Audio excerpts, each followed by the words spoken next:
اللہ تعالیٰ نے انسان کی خواہشات اور اس کی اندر کی جو تمنائیں ہیں اس کو بھی جائز طریقے سے پورا کرنے کی مکمل اجازت جو ہے وہ مرحمت فرمائی ہے۔ آپ صلی اللہ علیہ وسلم نے فرمایا کہ انی اکرہ ان یری فی دینکم غلظہ، کہ مجھے یہ بات اچھی نہیں لگتی کہ تمہارا دین خشک خشک سا ہو، مطلب یہ ہے کہ کچھ تھوڑا بہت اس میں انٹرٹینمنٹ ہونی چاہیے۔ تو یہ بات تو خود آپ صلی اللہ علیہ وسلم نے پسند فرمائی ہے، اور یوں بھی فرمایا ربّحوا قلوبکم ساعۃ فساعۃ، کہ گاہے گاہے اپنے دل کو خوش کرتے رہا کرو اور اس کو تھوڑا تھوڑا بہلانے کی کوشش کیا کرو۔ مطلب یہ ہے کہ ایسے کام جس سے دل کو بہلاوا مل جائے اس کا کرنے کی شریعت ہمیں اجازت دیتی ہے۔ آپ صلی اللہ علیہ وسلم کے زمانے میں یہ بڑے لوگ بھی چھوٹے بھی وہ مختلف کھیل کھیلا کرتے تھے، اور اسلام کھیلوں کی بالکل اجازت دیتا ہے، لیکن کچھ شرائط کے ساتھ۔ مطلب یہ ہے کہ کھیل وہ ہونا چاہیے جس کو شریعت نے منع نہ کیا ہو۔ اسی طرح اس کھیل کے اندر آپ کا لباس وہ ہونا چاہیے جس میں سطر چھپا ہوا ہو۔ اب جیسے ہاکی کھیلنا جائز ہے، لیکن جو نکر پہن کر کھیلتے ہیں نکر کی وجہ سے وہ بالکل ناجائز ہو جاتا ہے۔ تو آپ کھیلیے لیکن اپنا لباس ٹھیک کر لیجئے۔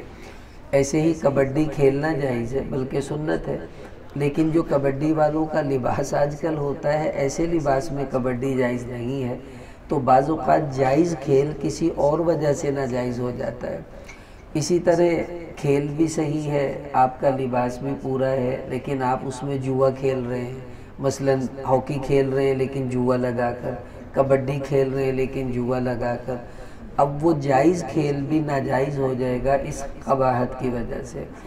اسی طرح آپ کا لباس بھی صحیح ہے اور آپ نے کھیل بھی صحیح کھیل رہے ہیں، جوا بھی نہیں لگایا، لیکن آپ اس میں اپنی نمازیں قضا کر رہے ہیں، آپ اس میں شریعت کے اور احکامات کو پامال کر رہے ہیں، تو اب اس خرابی کی وجہ سے بھی شریعت آپ کو کھیل کھیلنے سے روک دے گی کہ آپ پہلے نماز پڑھیں بعد میں اپنے دوسرے کام کر لیجئے۔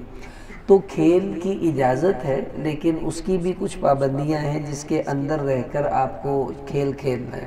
بالکل ایسے جیسے شریعت نے کاروبار کی اجازت دی ہے، لیکن ہر کاروبار اور ہر طریقے سے کاروبار جائز نہیں، بلکہ اس کی کچھ پابندیاں ہمیں کرنی پڑتی ہیں۔ اب دیکھیے آج ہمارا جو موضوع ہے وہ پتنگ بازی کے بارے میں ہے۔ آج کل چونکہ پتنگ بازی کا بڑا زور و شور چل رہا ہے اور مختلف شہروں میں یہ سب کچھ چلتا ہے۔ اب ایک اصول سمجھ لیں، جس چیز کو ملک کا قانون لوگوں کی فلاح و بہبود کی غرض سے منع کر دے، اس منع عمل کو کرنا بھی شریعت میں جائز نہیں ہوتا ہے، کیونکہ آپ لوگوں کی زندگیوں سے کھیل رہے ہوتے ہیں۔ اب پتنگ بازی پر ہمارے پنجاب میں تو خاص طور پر باقاعدہ حکومتی سطح پر پابندی ہے، بھئی یہ منع ہے، یہ کھیل آپ کھیل ہی نہیں سکتے ہیں۔ اگر آپ کھیلتے ہیں تو آپ قانون کے مجرم ہیں، ملک کے مجرم ہیں۔ شریعت تو چلو ایک طرف رہ گئی، اس سے تو انسان قانون کا بھی مجرم بن رہا ہے، اور آپ نے دیکھا پولیس گھومتی رہتی ہے، جو ملتا ہے اس کو پکڑ کر بھی لے جاتے ہیں۔ اب دیکھیے قانون ایک طرف رکھیں، ہم مسلمان ہیں، ہمیں سب سے پہلے اپنی شریعت کو دیکھنا ہے۔ اگر شریعت میں ایک کام جائز نہیں ہے تو ملک منع کرے یا نہ کرے ہمیں تو اس کو کرنا ہی نہیں ہے، ہمارے لیے تو اس کی گنجائش ہی نہیں ہے۔ اب پتنگ اڑانے میں دو بندے ہوتے ہیں، ایک پتنگ اڑانے والا اور ایک پتنگ لوٹنے والا۔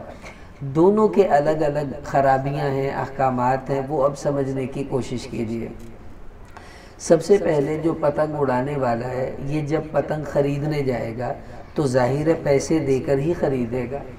ابھی ہم لوگ جماعت میں تھے، پشاور ہماری واپسی کی بات تھی، تو وہاں کسی جماعت سے ہمیں ان کی نصرت کے لیے گئے تو ایک بازار سے گزرے، وہاں کا بڑا مشہور بازار ہے، اس میں پتنگوں کی بڑی بڑی ہول سیل کی دکانیں۔ آپ یقین کریں میں نے زندگی میں اتنی پتنگیں نہیں دیکھی جتنی وہاں پر دیکھی۔ پھر وہ ان کے ریٹ اتنے مہنگے مہنگے اور ڈوروں کے ریٹ اتنے مہنگے مہنگے۔ اب جو بھی جائے گا ظاہر ہے وہ پیسہ دے گا تو خریدے گا نا۔ اب آپ دیکھیے قرآن میں اللہ تعالیٰ نے فرمایا وَلَا تُبَذِّرْ تَبْذِيرًا، کہ تبذیر نہیں کرنی۔ کیوں؟ اِنَّ الْمُبَذِّرِينَ كَانُوا إِخْوَانَ الشَّيَاطِينَ، کہ تبذیر کرنے والے وہ شیطان کے بھائی ہیں۔ اب تبذیر کسے کہتے ہیں؟ تبذیر کہتے ہیں اپنے مال کو ایسی جگہ پر لگانا جس سے نہ آپ کو دنیا کا کوئی فائدہ ہو نہ دین کا کوئی فائدہ ہو۔ اس عمل کو اللہ نے فرمایا یہ شیطان کے بھائی ہیں جو یہ کام کرتے ہیں۔ اب دیکھیے ایک بندے نے پٹاخہ لیا، مثلا 200 روپے کا بم لیا اور وہ چلا دیا، اب اس سے اس کو دنیا کا کیا فائدہ ہوا اور دین کا کیا فائدہ ہوا؟ ہاں لوگوں کو بہت نقصان ہوا ہے لیکن اسے کچھ بھی نہیں ملا۔ تو پتنگ والا جب پتنگ لے کر آئے گا اڑائے گا، اس کی دنیا کیا بنی؟ اس سے کچھ بھی نہیں۔ اور دین کا کیا فائدہ ہوا؟ کچھ بھی نہیں۔ تو پتنگ بازی پر جو مال خرچ کیا جاتا ہے وہ تبذیر ہے، اور اللہ تعالیٰ قرآن میں فرما رہے تبذیر کرنے والے تو شیطان کے بھائی ہیں۔ اب آپ دیکھیے، آپ کہتے ہیں جی بچے کر دیں، جی میں تو نہیں کرتا۔ آپ بچوں کو پیسے دیتے ہیں تو وہ لاتے ہیں، اور آپ ان کو پابند کریں پیسوں سے یہ کام نہیں کرنا، وہ کبھی نہیں کریں گے۔ اب سنیے، قیامت والے دن حدیث میں آتا ہے کہ لا تزال قدم عبد حتی یسأل عن 40، زمین پاؤں پکڑ لے گی جب تک کہ 4 باتوں کا سوالوں کا جواب نہ دے لے۔ عمر کہاں گزاری، جوانی کہاں گزاری، علم پر کیا عمل کیا۔ چوتھا سوال کیا ہے وہ سمجھے۔ ایک سوال ہوگا مال کے بارے میں کہ من این اکتسبہ وفیما انفقہ، یہ بتاؤ تم نے مال کمایا کیسے تھا؟ آپ کہیں گے یا اللہ بالکل حلال کمایا تھا۔ اللہ کہیں گے ٹھیک ہے، اب یہ بتا فیما انفقہ، خرچ کہاں کیا تھا؟ اب اگر خرچ تبذیر میں ہوتا رہا تو یہ تو پکڑے گئے ہم، کیونکہ مال کمانا بھی صحیح طریقے سے ہے، خرچ بھی صحیح کرنا ہے، یہ 2 ذمہ داریاں ہیں۔ اب یہ پتنگ بازی میں لگا ہوا مال تو بھائی ہمیں پکڑوا دے گا قیامت والے دن، تو پہلی خرابی ہے۔ اس کے بعد یہ پتنگ لے کر چھت پر چڑھ گیا، اب جو ہی چھت پر چڑھے گا ادھر بھی گھر ہیں، ادھر بھی گھر ہیں، ادھر بھی گھر ہیں، پورے محلے کی سب سے اونچی چھت پر آدمی پتنگ اڑاتا ہے تاکہ مجھ سے اونچا کوئی بھی نہ ہو۔ اب نیچے گھروں میں مائیں بہنیں ہیں، کوئی جھاڑو پھیر رہی ہے، کوئی صفائی کر رہی ہے، کوئی ہنڈیا پکا رہی ہے، کوئی ویسے بیٹھی ہے۔ اب آپ بتائیے وہ بیچاریاں کہاں چلی جائیں، کیونکہ وہ تو پردہ کرتی ہیں اور وہ تو ایک باحیا خواتین ہیں، اور یہ جو چھت پہ بے حیا چڑھا ہوا ہے اب اس سے تو ان کو پردہ کرنا ہے نا۔ اب سنیے، رسول پاک صلی اللہ علیہ وسلم گھر میں بیٹھے ہوئے تھے، ایک آدمی یوں کر کر آپ کو گھر میں دیکھ رہا تھا کہ آپ کیا کر رہے ہیں۔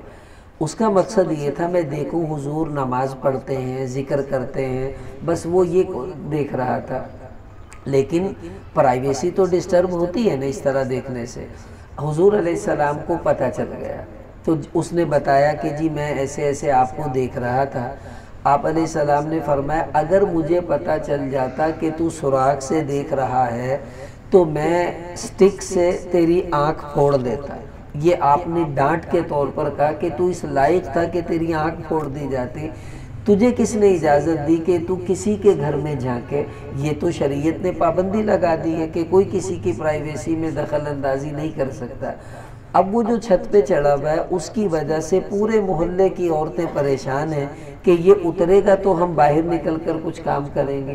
اب کوئی چھت پر خواتین بیٹھی ہیں بیچاری سردیوں میں دھوپ سیک رہی ہیں، یا گرمیوں میں وہ کپڑے وپڑے ڈالنے کے لیے آئی ہیں۔ اب اس ایک کی وجہ سے کتنے لوگ پریشان ہو رہے ہیں۔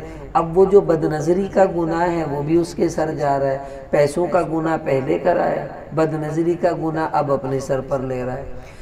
اس کے بعد پھر یہ دیکھتا ہے دائیں بائیں، اچھا یہ 15-20 پتنگیں اڑ رہی ہیں، اب یہ کہتا ہے میں ایک بھی نہیں رہنے دینی، ساریاں کاٹ دینی ہمیں۔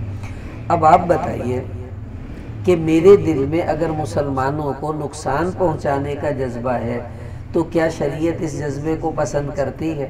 نہیں۔ ہمارا دین تو کہہ رہا ہے، صحیح بخاری میں حدیث ہے الدین النصیحہ، حضور علیہ السلام نے فرمایا دین تو خیر خواہی کا نام ہے۔ اب یہ کیسی خیر خواہی ہے کہ میں 300 کی پتنگ اس کی، 500 کی اس کی، 1000 والی اس کی، یہ ساری میں نے کاٹ دینی ہے؟ یہ کون سی خیر خواہی ہے؟ اچھا باہر آپ کی جوتیاں پڑی ہوئی ہیں، میں کینچی لے کر آؤں اور میں کہوں آج میں ساری نے جوتیاں کاٹ دینی اور میں سب کے ٹک لگا لگا کے کاٹ دوں، تو آپ بتائیں کیا یہ میں نے اچھا کام کیا؟ نقصان کیا۔ تو جو پتنگ اڑا رہا ہے میں اس کی پتنگ کو کاٹ دوں گا تو میں نے اس کا کون سا بھلا کیا؟ اس کا بھی تو نقصان ہی کیا ہے۔ اور حضور علیہ السلام نے فرمایا من آذا مسلمن فقد آذانی، جس نے کسی مسلمان کو تکلیف دی، اس کو ستایا، اس نے اسے نہیں، اس نے محمد صلی اللہ علیہ وسلم کو ستایا ہے، کیونکہ کسی مسلمان کو ستاؤ گے تو اللہ کے نبی کا دل دکھے گا۔ اب جو پتنگ کاٹ رہا ہے، جس کی کٹے گی سب کے دل دکھیں گے، سب پریشان ہوں گے، اوہو میری پتنگ کٹ گئی۔ اور وہ جڑیاں گالاں کڈ رہے ہوندا جے تانوں سن جاوے تے تسی اگلے دن گڈی نہ اڑاؤ، بھئی اتنی گالیاں بھی سننی پڑتی ہیں۔ اچھا، اب یہ بھی گناہ۔ اس کے بعد یہ پتنگ اڑانے والا جب چھت پر آتا ہے، اب کیا کرے گا؟ پتنگ تو اس نے کاٹنی ہی کاٹنی ہے۔ اب جب پتنگ کسی کی کٹتی ہے تو آپس میں پھر گالم گلوچ ہوتی ہے، وہ اسے گالیاں دے رہا ہوتا ہے، ڈک لگے ہوتے ہیں، وہ اسے گالیاں دیتا ہے، اور بعض اوقات یہ گالیاں تو لڑائی جھگڑے تک چلی جاتی ہیں، فائرنگ ہو جاتی ہے، ایک دوسرے کے گھروں میں جا کر لڑائیاں کر رہے ہوتے ہیں۔ اب آپ بتائیے وہ عمل جس کی وجہ سے مسلمان لڑے، یہ کہاں پسند ہوگا دین کے اندر؟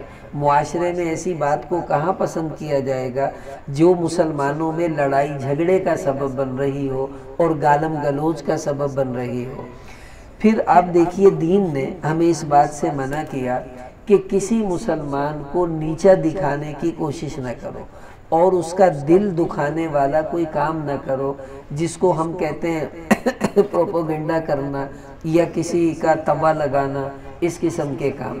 اب ایک تو آپ نے اس کی پتنگ کاٹ دی، یہ آپ نے اس کا دل دکھا دیا، اوپر سے آپ باجے بجا رہے ہیں، ہلڑ بازیاں کر رہے ہیں، شور مچا رہے ہیں، یہ اس کے لیے اور زیادہ پریشانی اور ذلت کا سبب بنتی ہے، یہ اچھا نہیں ہے۔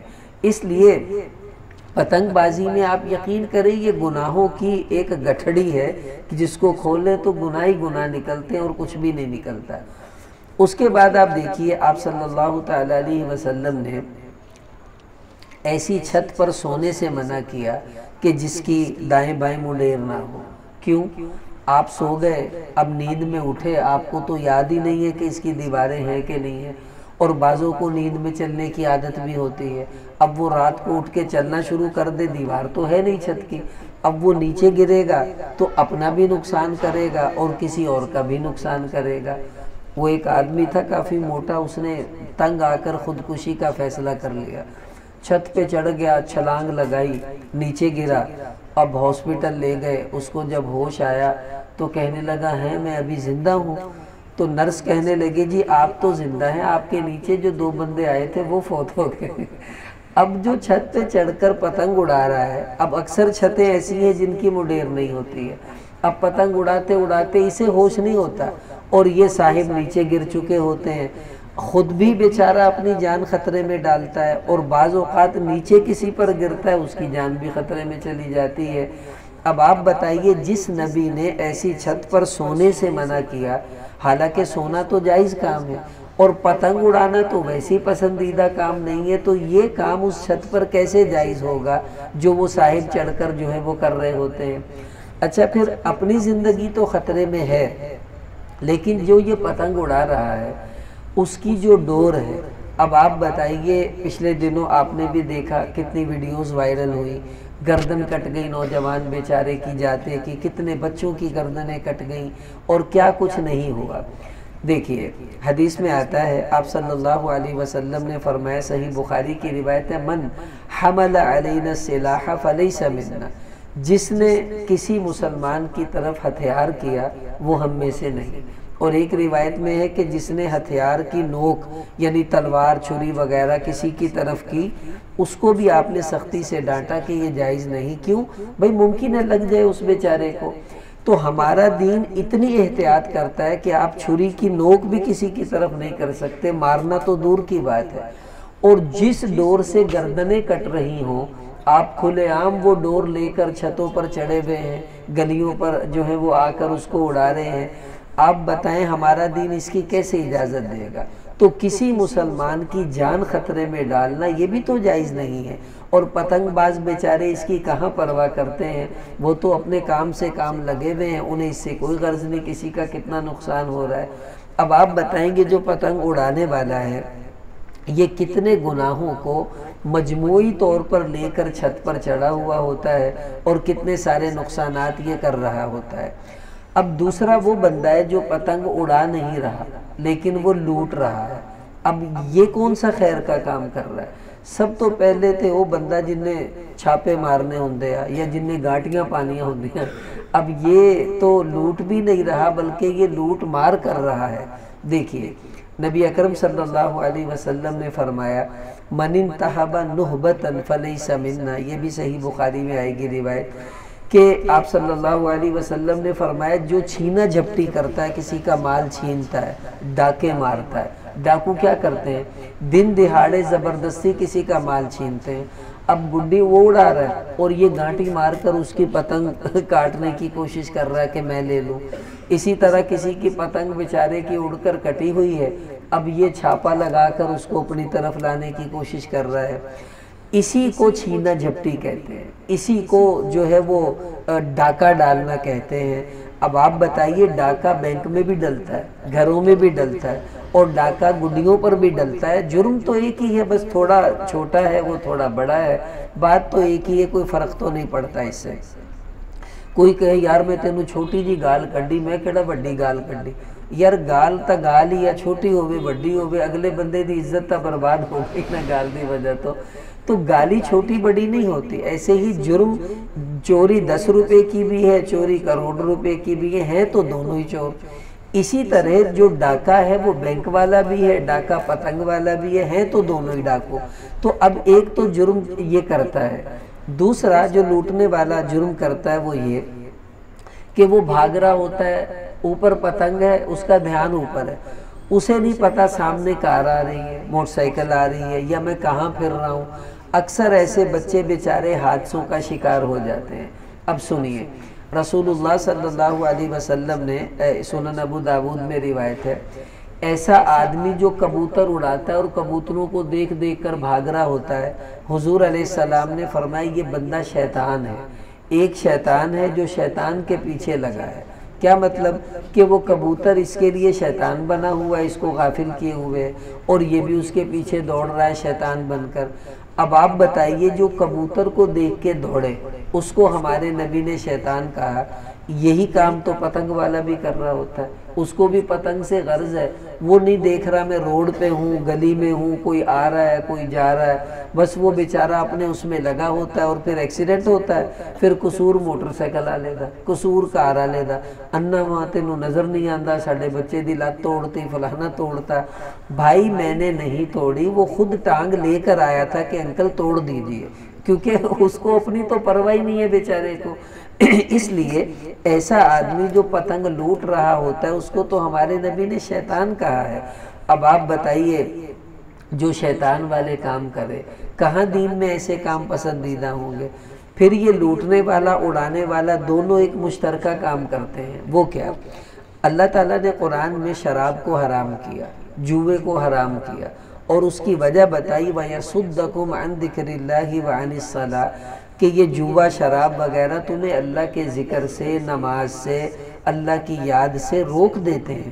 اب پتنگ اڑانے والا ادھر اذان ہو گئی ہے، نماز کا ٹائم ہے، کہتا بس ہے میرا پیچھا پھنسیا ہویا ویلا ہو کے تے میں جانا. وہ فارغ ہی نہیں ہوتا، نماز قضا ہو جاتی ہے. لوٹنے والا بھی کہتا ہے بس ہے ہن میں پتنگ پڑھ کے تے پھر ہی نماز پڑھاں گا، نہ وہ پڑھی جاندی تے نہ ان دی نماز ہوندی.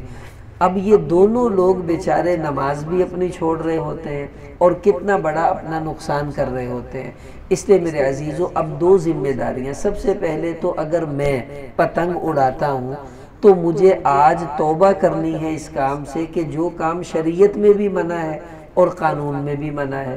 اب آپ دیکھیں پچھلے دنوں ہمارے ایک نمازی ہیں، وہ پتنگ اڑانے چلے گئے کسی دوسرے شہر میں، پاک پتن میں وہ گئے پتنگیں اڑانے کے لیے. وہاں پر پولیس آ گئی. اب وہ بھاگے بھوگے، پولیس نے خیر انہیں پکڑ لیا. اب آپ کو اندازہ لگا لیں وہ 3-4 لڑکے پکڑے گئے، انہوں نے 2.5 لاکھ روپے دے کر اپنی جان چھڑوائی کہ ہمارا کیس نہ بنائے، ہمیں چھوڑ دے کسی طرح. اب پولیس والوں کو بھی بیچاروں کی موج لگی ہوتی ہے، اللہ معاف فرمائے جو ان کے ہتھے چڑھ جائے. اب وہ 2.5 لاکھ دے کر واپس آئے کہ بھائی شکر ہے ہم پر پرچہ نہیں ہوا. اب شکر کی کیا بات ہے، ایک اللہ بھی ناراض ہوئے، قانون بھی توڑا، پیسے بھی لگائے، تو کیا فائدہ ایسے کام کا جس میں نہ دنیا آپ کی اچھی رہے اور نہ آپ کی آخرت اچھی رہے۔ تو سب سے پہلے تو ہم توبہ کریں کہ ہم نے آج کے بعد یہ کام نہیں کرنا۔ وہ کھیل کھیلیں جس میں آپ کی ورزش ہو، دوڑ ہو، آپ کے جسم سے پسینہ نکلے۔ پتنگ میں کیا ورزش ہوگی، پسینہ تو نکلو گا تو پہ کھلو کے، ویسے اس میں کوئی شک نہیں، لیکن جسم کی کیا ورزش ہوئی۔ دوسرا، وہ لوگ جن کے بچے ہیں اور وہ پتنگ بازی کرتے ہیں، آپ اپنے بچوں کو سمجھائیں، ان کو محبت سے سمجھائیں۔ نہیں سمجھتے چھت پر جانے کی پابندی لگا دیں، نہیں مانتے تو پھر بھائی سختی کیجیے۔ آج آپ اپنے بچوں کو کسی ایک غلط کام سے نہیں روک رہے نا، کل وہ کوئی اس سے بھی بڑا غلط کام کرے گا، پھر آپ ایسا پچھتائیں گے کہ آپ کا بعد میں پچھتاوا کسی کام نہیں آئے گا۔ اس لیے قانون بھی اس کو روک چکا ہے، دین بھی روک چکا ہے، ہمیں بھی رک جانا چاہیے، اسی میں ہماری بھلائی ہے۔ اللہ تعالی ہم سب کو اس پر عمل کی توفیق عطا فرمائے، اور ہمارے بچوں کو اللہ سمجھ دے جو بیچارے ان کاموں میں لگے ہیں۔ وآخر دعوانا ان الحمدللہ رب العالمین۔